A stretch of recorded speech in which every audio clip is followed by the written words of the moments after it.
Hello everyone, my name is Justice and I'm your English trainer. So once again we are diving in a session over work going on since past. We already have conducted a class over this topic.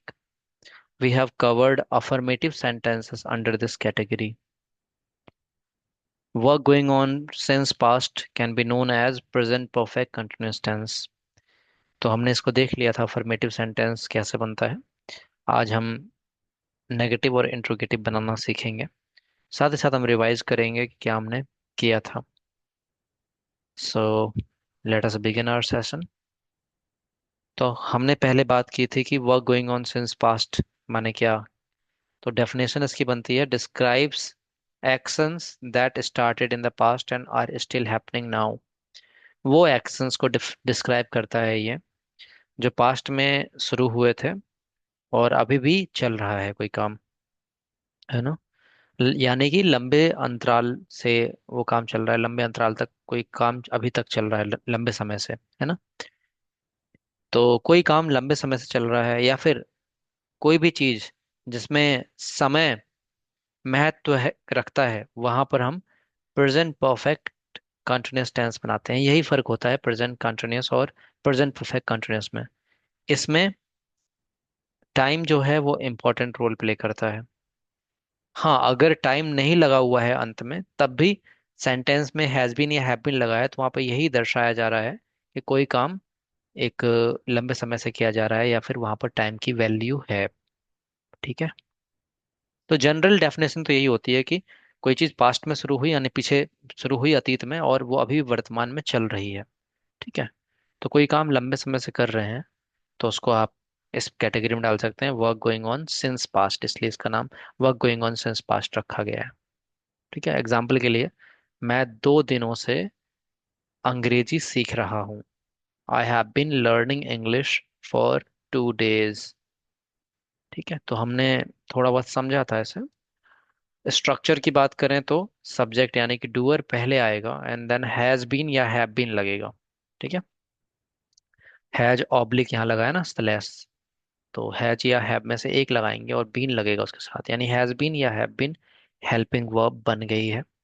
आपको एक concept और भी बताया था कि present perfect tense आपने किया है जहां पर हेल्पिंग वर्ब हैज और हैव होती है और यहाँ परफेक्ट में ही कंटिन्यूअस लग गया है. इसका मतलब बीइंग फॉर्म आएगी और आईएनजी फॉर्म आएगी, तो being form as am are was were के रूप में नहीं आ सकती. तो यहाँ पर हैज हैव के बाद थर्ड फॉर्म लगाते हैं, तो इसलिए यहाँ पर बी का थर्ड फॉर्म आ गया बीन. एंड कंटिन्यूअस में हम क्या करते हैं, वर्ब के साथ आईएनजी फॉर्म लगाते हैं यानी वी फोर्थ लगाते हैं, तो वी फोर्थ ही यहाँ पर लगेगा. तो सब्जेक्ट के साथ हैज बीन या have been and then verb की फोर्थ फॉर्म यानी वर्ब के साथ आईएनजी फॉर्म लगेगी. टाइम दे रखा होगा स्पेसिफिकली तो आप टाइम लगा देंगे सिंस और फोर के साथ. ठीक है.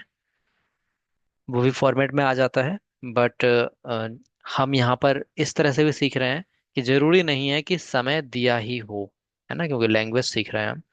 तो अगर आपसे कोई बोल रहा है आई हैव बीन गोइंग, तो इसका मतलब है कि वो जाता रहा है, मतलब वो कह रहा है मैं जाता रहा हूँ, लंबे समय से जा रहा है. और कोई कह रहा है आई एम गोइंग, इसका सिंपल मतलब है मैं जा रहा हूँ, नॉर्मल वे में कहा है. समय वहां पर महत्व, समय को उतना महत्व नहीं दिया है. ठीक है. तो आई एम गोइंग और आई हैव बीन गोइंग में डिफरेंस है. I am going general continuous tense है प्रेजेंट का, और आई हैव बीन गोइंग ये परफेक्ट कंटिन्यूअस टेंस है प्रेजेंट का. ठीक है. आई होप आप इस डिफरेंस को समझ पा रहे होंगे. आई एम गोइंग में टाइम को ज्यादा वैल्यू नहीं है. आई हैव बीन गोइंग में टाइम पर एम्फोसिस है कि लंबे समय से कोई काम चल रहा है. हिंदी में भी थोड़ा सा अंतर करना चाहें तो ऐसे कर सकते हैं. अगर समय नहीं दे रखा है तो क्या कर सकते हैं, ता रहा है, ती रही है, ते रहे हैं. समय दे रखा है तो रहा, रही, रही है, ये सब चल जाएगा, है ना, समय के साथ. तो मैं सुबह से जा रहा हूँ, एक तो ये समय दे रखा है तो रहा है, रही है आ गया डिफरेंस करने के लिए. और मैं जा रहा हूँ, मैं जा रहा हूँ और मैं सुबह से जा रहा हूँ, दोनों में अंतर है क्योंकि एक में टाइम दे रखा है, एक में नहीं दे रखा है. और मैं बोलूँ मैं जा रहा हूँ और दूसरा सेंटेंस भी मैं बिना समय के बोलूँ, तो मैं ऐसे बोलूंगा मैं जाता रहा हूँ, ताकि आप डिफरेंशिएट कर पाए हिंदी में भी, है ना. तो हिंदी में डिफरेंशिएट करने के लिए मैं ऐसे बोल सकता हूँ मैं जाता रहा हूँ. ये बात यह दर्शाता है कि आप लंबे समय से कोई काम करते रहे हैं. तो आई हैव बीन गोइंग. ठीक है. तो कोई अगर क्वेश्चन करे कि वह खेलता रहा है तो इसकी इंग्लिश क्या बनाएंगे, आप बता सकते हैं कमेंट सेक्शन में.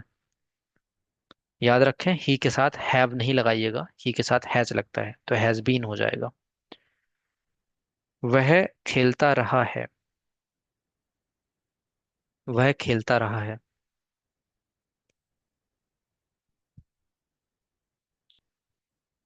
ही has been playing. Monali ji camera on कीजिए। He has been playing correct है। अच्छा, मैं बोलूं वह खेल रहा है तो क्या करेंगे? वह खेल रहा है। वह खेल रहा है। क्या इस चीज को समझ पा रहे हैं? वह खेल रहा है। सिंपल प्रेजेंट कंटिन्यूअस में सिंपल वाला कंटिन्यूअस है ये। हम्म। ही हैज प्लेइंग गलत कर दिया मोनालिजी आपने। हैज प्लेइंग तो कभी होता ही नहीं है। हैज के बाद थर्ड फॉर्म लगती है। वह खेल चुका है तो होता ही हैज प्लेड। वह खेल रहा है। He is playing. मंडे को आपका टेस्ट है, इस चीज को रिवाइज कर लीजिएगा सभी चीजों को, ठीक है? तो यहाँ पर हैज बीन आएगा जहां पर हम समय को इंक्लूड करेंगे। ता रहा है, ती रही है, ते रहे हैं, ये होगा अगर समय नहीं दे रखा होगा तो। और वहां पर जहां पर नॉर्मल वे में बात होगी, रहा है, रही है, और कोई समय पर एम्फेसाइज नहीं किया गया है, तो वहां पर आप इज एम आर का यूज कर सकते हैं प्रेजेंट कंटिन्यूअस में, ठीक है? दोनों ही प्रेजेंट के कंटिन्यूअस की बात हो रही है, एक परफेक्ट कंटिन्यूअस है और एक प्रेजेंट कंटिन्यूअस सिंपल वाला है, ठीक है? अगर आप इस चीज को समझ लेते हैं ना, तो आगे आने वाले टाइम में आप पास्ट को और फ्यूचर को भी अच्छे से समझ लेंगे। सारे कॉन्सेप्ट एक दूसरे से जुड़े हुए होते हैं, ठीक है? ऐसा नहीं है कि आपको, आप ऐसा कहें कि स्टार्टिंग का समझ में नहीं आया तो चलो आगे का आ जाएगा समझ में, ऐसा कुछ नहीं है।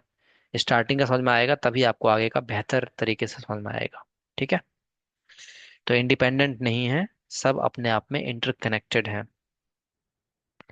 आगे बढ़ते हैं। तो हम समझ चुके थे इसको, अफर्मेटिव सेंटेंस बनाना भी समझ चुके थे, एग्जाम्पल देख चुके थे।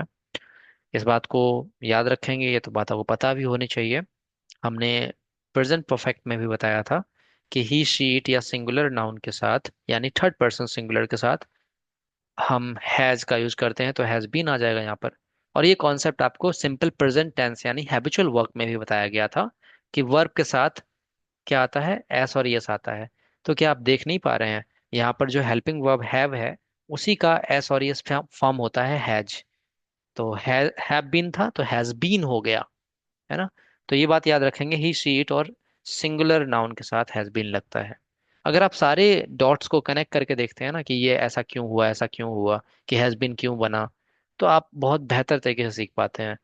दरअसल में इसकी हेल्पिंग वर्ब, अगर मैं जेन्युइनली बात करूं तो एक ही है, हैव बीन। हालांकि बचपन से हमें पढ़ाया जाता है कि हैव बीन और हैज बीन दोनों हेल्पिंग वर्ब है। कहा जाए तो प्रैक्टिकली वो बात सही है, क्योंकि हम हैज बीन को साथ में लगाते हैं ही शी इट और सिंगुलर नाउन के साथ। बट आप समझने की कोशिश कीजिए, इसकी जो कोर हेल्पिंग वर्ब है वो हैव बीन ही है।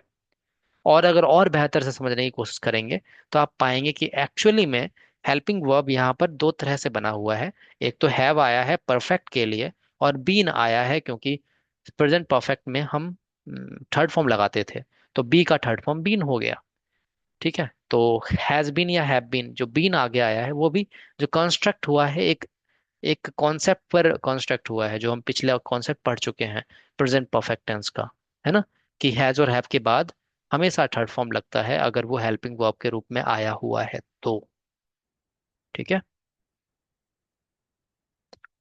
तो आई होप आप इसको समझ पा रहे होंगे। हैज हैव हेल्पिंग वर्ब के रूप में भी यूज होता है, और किसी चीज को पास में रखने के संबंध में भी। वो सेंटेंस आपको कराए गए थे अगर आपको याद हो तो। जैसे मुझे बुखार है। क्या कोई आंसर करना चाहेगा? मुझे बुखार है इन कमेंट सेक्शन। वहां पर जो हैव है वो वहां पर हेल्पिंग वर्ब वाला हैव नहीं है। वहां पर हैव इंग्लिश मीनिंग है किसी चीज की को पास में रखने की या पास में होने की, किसी संबंधित रहने की। I have fever, yes. तो वहां पर जो नेगेटिव बनता है, मुझे बुखार नहीं है, क्या बना सकते हैं उसे आप? वहां पर आप आई हैव नॉट फीवर नहीं करेंगे, इस बात को याद रखेंगे, क्योंकि हैव जो वहां पर है वो हेल्पिंग वर्ब नहीं है। हेल्पिंग वर्ब के बाद ही हम नॉट लगा सकते हैं। मेन वर्ब के बाद हम नॉट का यूज कभी भी नहीं करते। हाँ, नो का यूज कर सकते हैं लोग, जैसे I need no money, I want no argument, है ना? हाँ, तो आपने यहाँ पे किया I don't have fever, that is correct, ठीक है? काफी लोग इस चीज को भी भूल चुके होंगे, मुझे पता है। पर यही चीज आपको रिवाइज करनी है, क्योंकि आप टेस्ट में ये क्वेश्चंस किए जा सकते हैं। आई डोंट हैव फीवर, अगर मैं से आई हैव नो फीवर बोलता तब भी सही होता, लेकिन आई हैव नॉट फीवर गलत हो जाएगा। सबसे बेस्ट है आई डोंट हैव फीवर। तो आप समझ पाए हैं कि एक जगह हैव और हैव का यूज और हैज का यूज हो सकता है मेन वर्ब के रूप में भी, और दूसरी जगह हम यहाँ हेल्पिंग वर्ब के रूप में देख रहे हैं। याद रखेंगे, हैव का मतलब ड्रिंक या टेक या ईट के रूप में भी हो जाता है। ठीक है, जैसे आप बोलते हैं ना कि आई एम ईटिंग फूड, तो आप वहां पर आई एम हैविंग फूड भी बोल सकते हैं। ठीक है, आई एम ड्रिंकिंग वाटर की जगह आई एम हैविंग वाटर भी बोल सकते हैं। किसी को बोलते हैं ना take take your seat please, तो आप वहां बोल सकते हैं हैव योर सीट प्लीज। ठीक है, और ऐसे वर्ड्स का यूज खूब होता है मॉडर्न इंग्लिश में। तो कभी इस तरह से हैव का यूज हो तो कंफ्यूज मत हो जाइएगा। चलिए आगे बढ़ते हैं। टाइम एक्सप्रेशन की बात की थी हमने, समझाया था आपको कि सिंस और फॉर ये दोनों बहुत अच्छे से समझ में आने चाहिए, क्योंकि आगे आपको और भी सेंटेंसेस करने हैं, पास्ट में भी परफेक्ट कंटिन्यूअस होगा और फ्यूचर में भी होगा। तो यहाँ पर सिंस का यूज हम पॉइंट ऑफ टाइम के लिए करते हैं, फॉर का यूज पीरियड ऑफ टाइम के लिए करते हैं, जिसको आपने बचपन में पढ़ा था। सिंस का यूज सर्टेन टाइम के लिए और फॉर का यूज अनसर्टेन टाइम के लिए। तो वो ज्यादा थोड़ा कंफ्यूजिंग हो जाता है, इसलिए हमने एक बेहतरीन कॉन्सेप्ट लिया है पॉइंट ऑफ टाइम और पीरियड ऑफ टाइम का। इससे भी बढ़िया एक ट्रिक ली थी हमने, जो काफी मामलों में काम कर जाती है। सिंस का प्रयोग नेम ऑफ टाइम यानी समय के नाम के लिए करते हैं, और फॉर का यूज काउंट ऑफ टाइम यानी समय की गिनती के लिए करते हैं। जैसे अगर हमने बोला बचपन से, तो बचपन से समय का नाम है, गिनती नहीं है।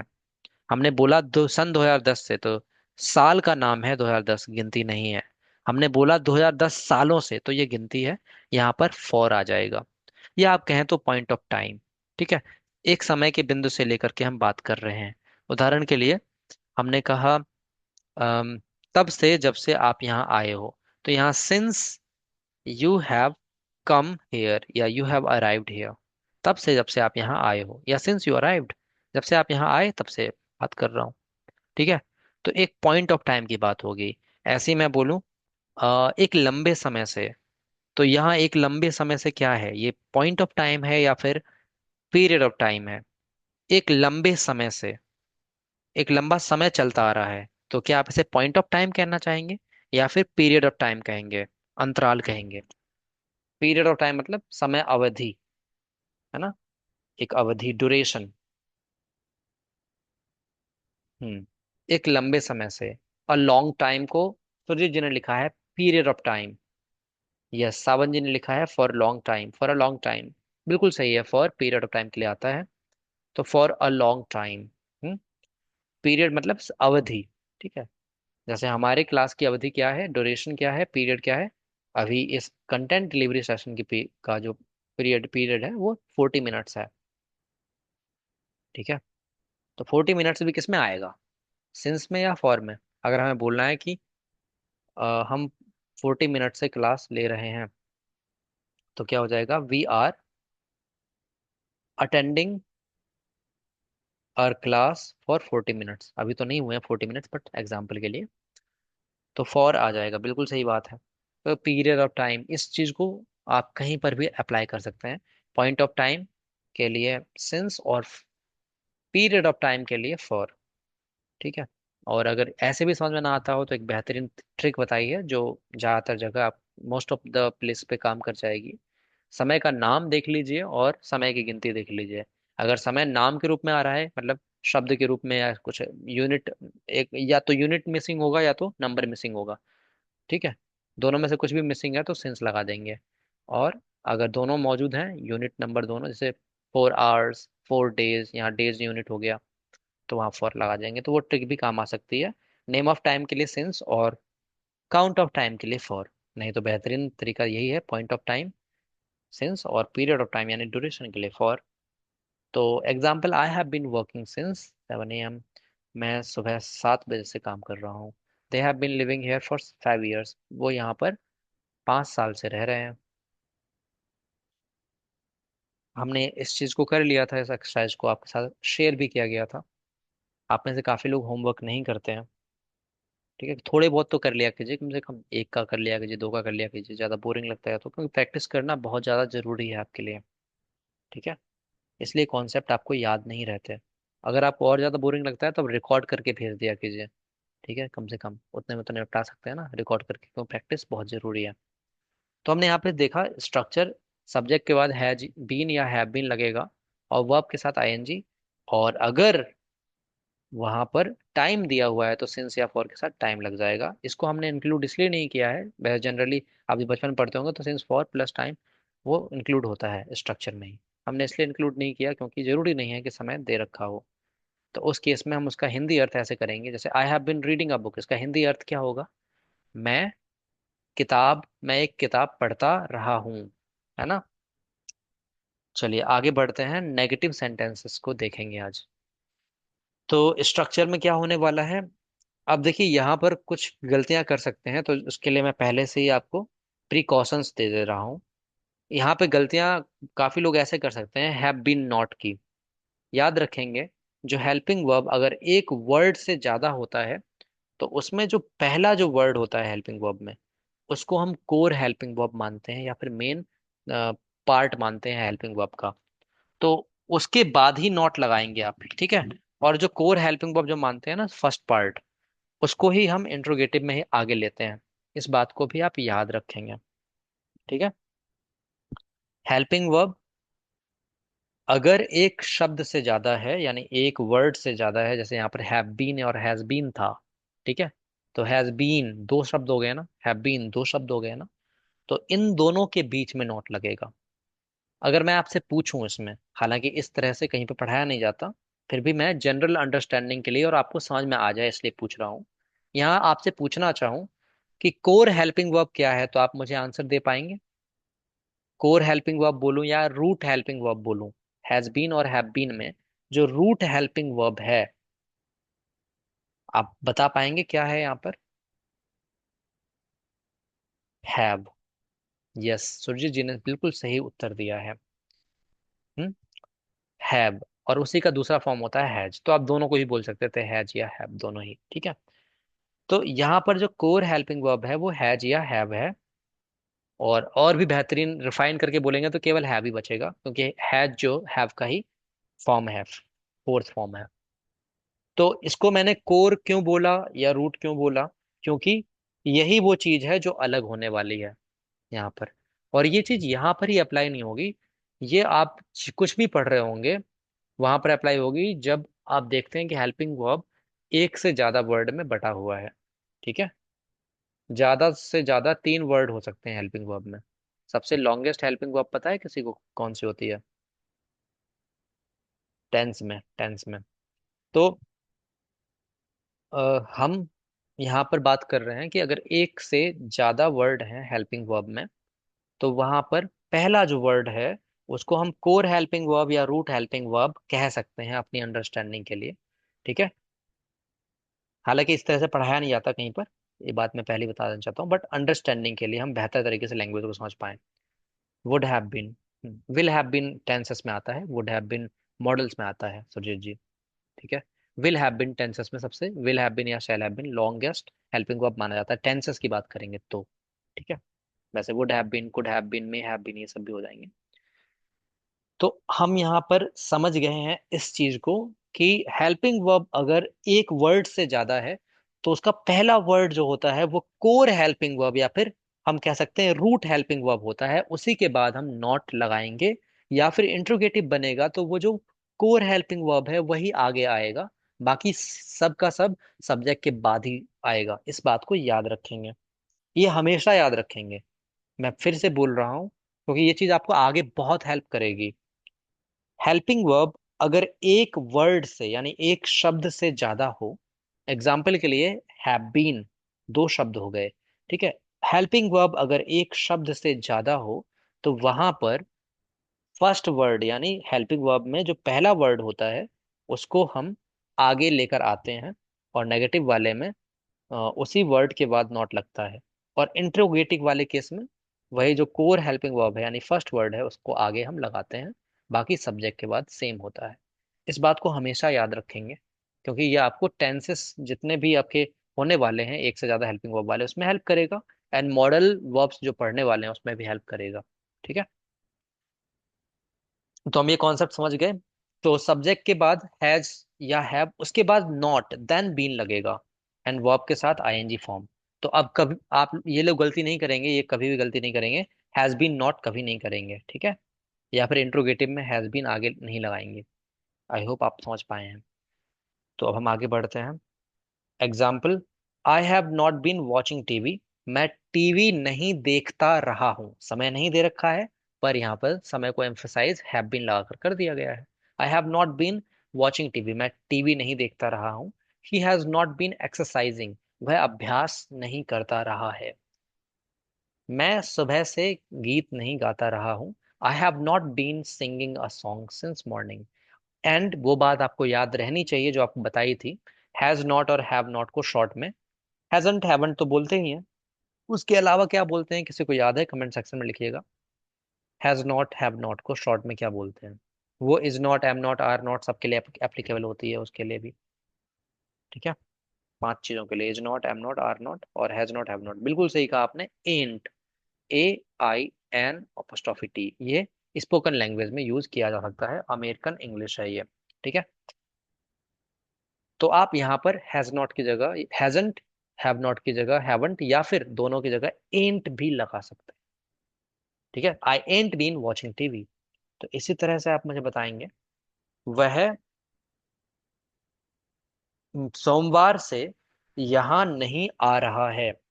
वह सोमवार से यहाँ नहीं आ रहा है। वह सोमवार से यहाँ नहीं आ रहा है।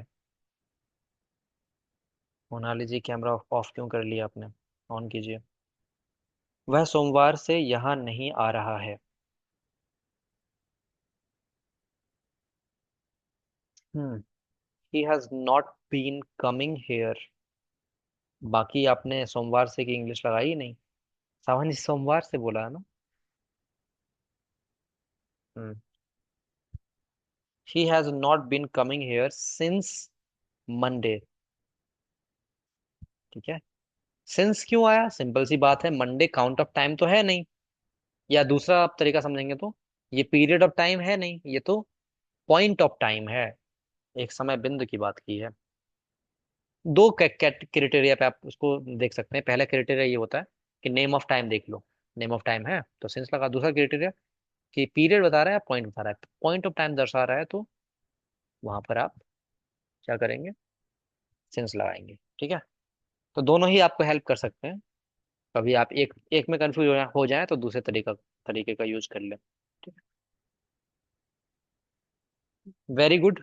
आपने किया। ही हैज बीन, नहीं, he has not been coming here for, for नहीं होगा पल्लवी जी, आपने गलत किया है, सिंस मंडे होगा। ठीक है, क्योंकि नेम ऑफ टाइम है, मंडे नेम है, काउंट नहीं है। ठीक है, ज्यादातर मामलों में आपका name of time count of time काम कर जाएगा, तो इसको आप अप्लाई कर सकते हैं अगर कंफ्यूज हो रहे हैं तो। आगे बताएंगे, मैं बचपन से कंचे नहीं खेल रहा हूँ। कंचे खेलने की होती है प्लेइंग मार्बल्स, MARBLES। मैं बचपन से कंचे नहीं खेल रहा हूँ। मैं बचपन से कंचे नहीं खेल रहा हूँ, बताएंगे जल्दी से।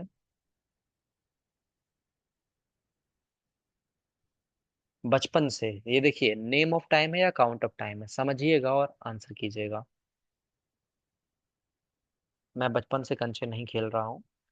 सावन जी ने किया है, I have not been playing marbles since childhood. Monali ji ने भी सेम किया है। शॉर्ट फॉर्म का यूज भी कर सकते हैं आप, यहाँ पर शॉर्ट फॉर्म का यूज भी कीजिए। ठीक है, I have not been playing marbles since childhood. ठीक है, आई गेस एक चीज आपको प्रेजेंट परफेक्ट टेंस पढ़ाते समय बताई होगी, एक शॉर्ट फॉर्म और। आई हैव बी, देखिए कर दी ना गलती पल्लवी जी ने, आई हैव बीन नॉट कर दी, यही तो समझाया था मैंने। प्रिकॉशंस क्या दिए थे आपको? हाँ, आप सही किया आपने। ठीक है, प्रिकॉशंस सुने नहीं थे आपने। हाँ, मैं एक बात बता रहा था कि आपको प्रेजेंट परफेक्ट टेंस पढ़ाते समय एक चीज और पढ़ाई होगी कि आई हैव या शी हैज, इसका भी शॉर्ट फॉर्म होता है। आई हैव को आप चाहें तो आई हैव, है ना। लेकिन वहां पर नॉट को फिर पूरा लगाना पड़ेगा। I have not been playing marbles since childhood. अगर ही हो तो हिज नॉट, ही इज को हिज नॉट। जैसे HIS वाला हिज होता है ना, वैसे ही लगभग प्रोनाउंसिएशन है। He's not playing marbles since childhood, है ना। आई हैव का आई हैव। बहुत बढ़िया। तो आप इसको समझ पाए हैं और बताएंगे आप मुझे।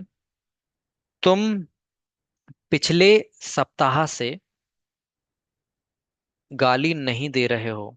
पिछले सप्ताह, याद रखेंगे। यहाँ पिछले सप्ताह बोला है, कोई हमने नंबर आपको नहीं दिया है, ठीक है। लास्ट वीक होता है इंग्लिश। तुम पिछले सप्ताह से गाली नहीं दे रहे हो, गाली देना की अब्यूज, ABUSE। तुम पिछले सप्ताह से गाली नहीं दे रहे हो, ठीक है।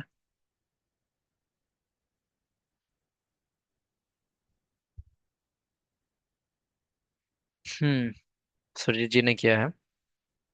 You have not been abusing since last week. अच्छा, और देखते हैं लोगों का।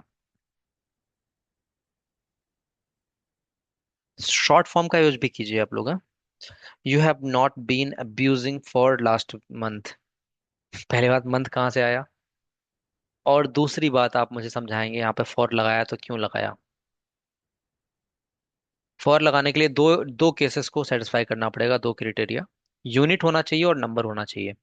चलिए यूनिट मैं मान लेता हूँ। वीक या मंथ, मंथ तो पहले नहीं था, सप्ताह था तो वीक। लेकिन नंबर कहाँ है यहाँ पे। और ऐसा भी नहीं है कि मैनी और सम वाला आया हो, वो भी क्वांटिटेटिव होता है, वो भी नहीं है। यहाँ तो लास्ट है, अंतिम। ठीक है, इस चीज को समझिए। ओके। हाँ, मैनी या सम या फ्यू ये वर्ड्स आते हैं, तो वो हम एज वो नंबर को ही रिप्रेजेंट करता है।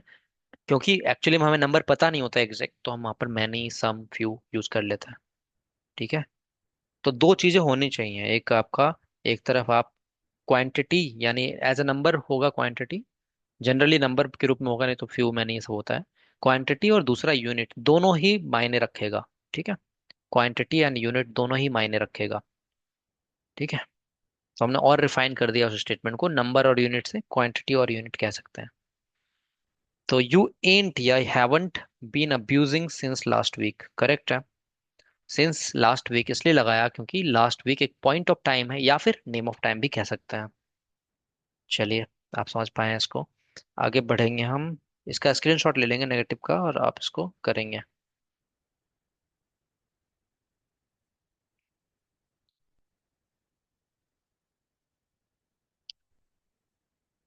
कि इंट्रोगेटिव में हैज और हैव आगे आ जाएगा, जैसा कि आपको समझाया भी था। कोर हेल्पिंग वर्ब ही आगे आता है। तो यहाँ हैज हैव यही आगे आएगा। बीन जो है बाद में रहेगा सब्जेक्ट के बाद, इस बात को याद रखेंगे। प्रिकॉशंस फिर से देता हूँ, हैज बीन या हैव बीन आगे नहीं लगाना है। ठीक है, क्योंकि यहाँ पर हेल्पिंग वर्ब में एक से ज्यादा वर्ड शामिल है। तो एग्जाम्पल के लिए, हैव यू बीन स्टडिंग, क्या आप पढ़ाई करते रहे हैं। Has she been working hard, क्या वह कठिन परिश्रम करती रही है। ऐसी, क्या वह सुबह से नाचती रही है। Has she been dancing since morning. ऐसे आप मुझे बताएंगे, क्या तुम 2 दिन से उसे पढ़ाते रहे हो। उसे पढ़ाना की टीच हिम होता है, टीच हिम। क्या तुम 2 दिन से उसे पढ़ाते रहे हो। क्या तुम 2 दिन से उसे पढ़ाते रहे हो। बताएंगे जल्दी से। क्या तुम 2 दिन से उसे पढ़ाते रहे हो।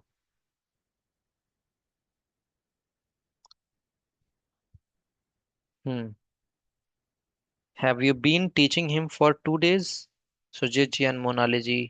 मोनाली जी ने किया है have you been teaching for last 2 days. पिछले 2 दिन से आपने लगा दिया इंग्लिश। अगर मैं बोलता क्या तुम उससे पिछले 2 दिन से पढ़ाते रहो, तो लास्ट लगाते। यहाँ पे नीड नहीं है, पर सेंस के आधार पर चलिए एक्सेप्ट कर लेता हूँ आंसर।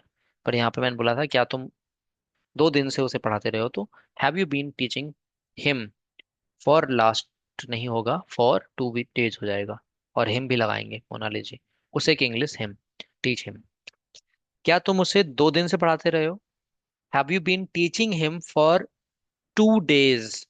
अगर पिछले 2 दिनों से बोलता तो लास्ट 2 डेज कर सकते थे। ठीक है। ऐसे ही बताएंगे आप मुझे, क्या वह 30 मिनट से रो रही है? क्या वह 30 मिनट से रो रही है? रोना की वीप या क्राई कर सकते हैं। ठीक है, वीप या क्राई। क्या वह पिछले, नहीं पिछले नहीं, क्या वह 30 मिनट से रो रही है? केवल 30 मिनट बोला है मैंने। पिछले बोलूंगा तो लास्ट लगा सकते हैं, अदरवाइज नहीं। क्या वह 30 मिनट से रो रही है? क्या वह 30 मिनट से रो रही है? रो रही है सुरजीत जी। और लास्ट में क्वेश्चन मार्क भी लगाइए आप लोग ना, क्वेश्चन मार्क नहीं लगा रहे। क्या वह क्या वह 30 मिनट से रो रही है? ही नहीं आएगा, शी आएगा। क्या वह 30 मिनट से रो रही है? Has she been crying for 30 minute? अब आपने शॉर्ट में मिनट लिखा है तो उसमें वो गलती मैं पकड़ ही नहीं पाऊंगा। पूरा लिखेंगे तो मिनट्स लिखा जाएगा यहाँ पे, है ना। ये चीज याद रखेंगे।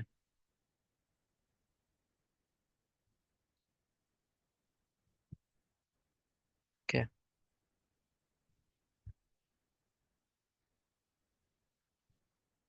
वैसे शॉर्ट फॉर्म मिनट्स का मिन्स होता है आई गेस। मिन्स MINS ही होता है, तो तब भी एस लगेगा। ठीक है। He has she been crying for 30 minutes या 30 मिनट्स, है ना। हैज शी बीन क्राइंग या weeping for 30 minutes? Sawan ji ने किया, has she been teaching for 30 minutes. पढ़ा रही है उन्होंने, सुना शायद नेटवर्क वीक है आपका क्या। हैज शी बीन क्राइंग या वीपिंग फॉर 30 मिनट्स, ये हो जाएगा। ओके। क्या वह 30 मिनट से रो रही है? ऐसी क्या इसका आप नेगेटिव बना सकते हैं? याद रखेंगे, नेगेटिव बनाने के लिए हैज नॉट नहीं लगाना है, स्टार्टिंग में सब्जेक्ट के बाद नॉट लगाना है। हैज या हैव और सब्जेक्ट के बाद not, then been, then verb की थर्ड फॉर्म, सॉरी वर्ब की फोर्थ फॉर्म ING। बताइए क्या वह सब 30 मिनट से नहीं रो रही है? क्या वह 30 मिनट से नहीं रो रही है? जल्दी से बताएंगे। क्या वह 30 मिनट से नहीं रो रही है?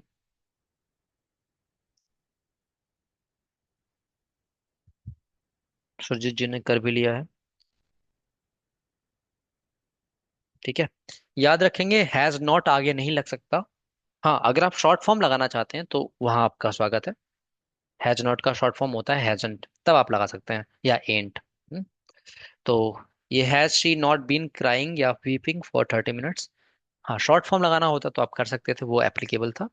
Hasn't she been crying for 30 minutes या एंट शी बीन क्राइंग या वीपिंग फॉर 30 मिनट्स, है ना। आई होप आप समझ पाए हैं। ऐसे ही बताएंगे, इसको शॉर्ट फॉर्म में ही बताइएगा। क्या तुम 2 बजे से एक किताब नहीं पढ़ रहे हो? क्या तुम 2 बजे से एक किताब नहीं पढ़ रहे हो? क्या तुम 2 बजे से एक किताब नहीं पढ़ रहे हो? शॉर्ट फॉर्म में बनाइए इसको। ठीक है, पॉसिबल हो सके तो। क्या तुम 2 बजे से, 2 बजे याद रखेंगे समय का नाम है, काउंट नहीं है। 2 o'clock, 2 o'clock। ये लिंक एक्सपायर होगी तो दूसरे ज्वाइन कर लीजिएगा। क्या तुम 2 बजे से किताब नहीं पढ़ रहे हो? सुजीत जी ने किया है, haven't you been reading a book since 2 o'clock? बहुत बढ़िया, सही है, correct. Haven't you been reading a book since 2 o'clock।